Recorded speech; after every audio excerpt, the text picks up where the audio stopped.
English language conventions, verb tense, irregular past tense. ACT Foundations, question 49. Me medicine, antidote your ignorance.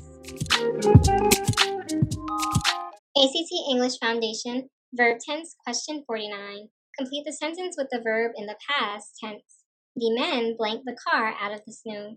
The task here is to shift the tense of dig to its simple past tense verb form. Here's what I need you to understand. Most verbs are regular in the past tense. That means you follow a rule like add ed or add d to get the past tense form of the verb. Some verbs are irregular in the past tense. That means you don't follow a rule. Instead, you must remember the past tense form of the verb. Check out this example. Jacob lost his keys.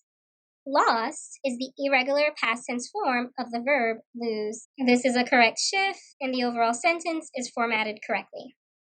All right, back to our original question, and now for the solution. Dug is the simple past tense verb form of dig.